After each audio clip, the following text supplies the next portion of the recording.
Comment se déroule la combustion complète du butane, la combustion en flamme bleue? Pour le savoir, nous allons regarder une expérience en vidéo. J'allume un bec benzène et je le règle sur la flamme bleue. Je place une coupelle propre dans la flamme. On n'observe aucun dépôt. Je place ensuite un verre à pied retourné au-dessus de la flamme et on voit apparaître très rapidement de la buée, c'est-à-dire de l'eau.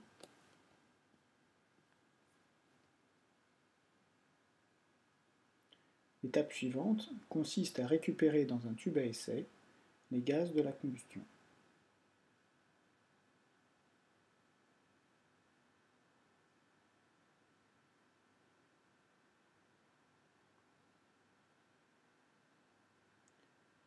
J'y ajoute de l'eau de chaux.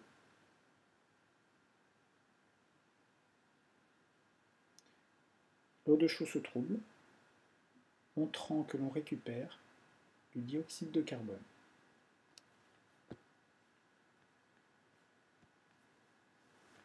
Sauras-tu répondre à ces différentes questions? D'après cette vidéo, quels sont les réactifs de la combustion? Un petit indice peut-être, les réactifs sont le combustible et le comburant. Deuxième question, quels sont les produits de la combustion complète du butane? Et enfin, quel est le bilan chimique de cette combustion?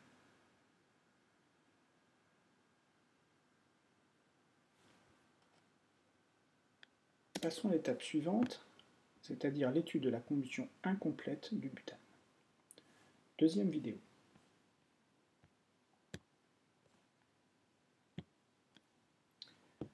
J'allume le bec benzène et je le règle sur la flamme jaune. Je place la coupelle dans la flamme et on voit tout de suite apparaître un dépôt noir de carbone. Le verre à pied nous laisse apparaître encore la présence de buée, c'est-à-dire d'eau.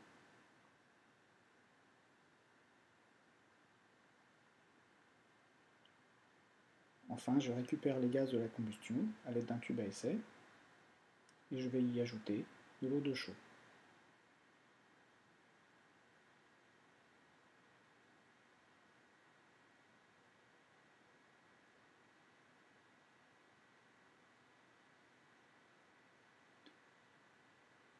Encore une fois, celle-ci se trouve, prouvant que la combustion incomplète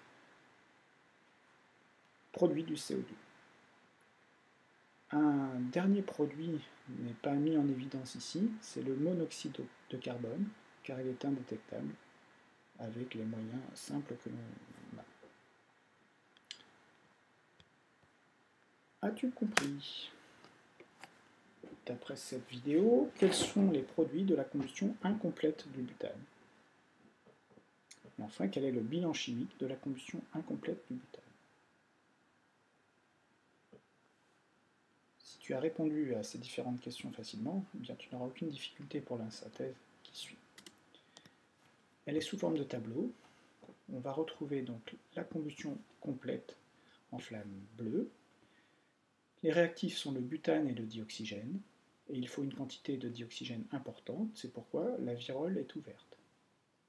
Les produits formés, ce sont l'eau et le dioxyde de carbone, et comme bilan chimique, on a donc butane plus dioxygène se transforme en eau et en dioxyde de carbone. Pour ce qui est de la combustion incomplète, la couleur de flamme est jaune, les réactifs sont toujours le butane et le dioxygène. Par contre, on a une quantité de dioxygène plus faible parce que la virole est fermée.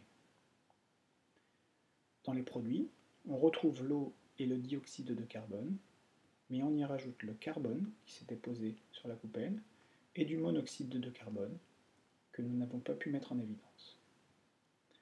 Le bilan chimique devient butane plus dioxygène se transforme en eau plus carbone plus monoxyde de carbone plus dioxyde de carbone.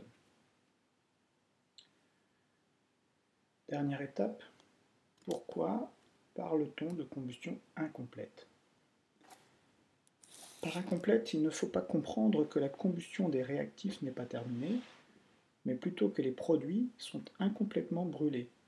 Autrement dit, certains produits sont encore combustibles. En effet, vous savez que le carbone brûle dans le dioxygène pour former du dioxyde de carbone. Il en est de même du monoxyde de carbone qui brûle dans le dioxygène pour former lui aussi du dioxyde de carbone. Ainsi, avec une quantité trop faible de dioxygène, on ne peut pas mener à bout la combustion.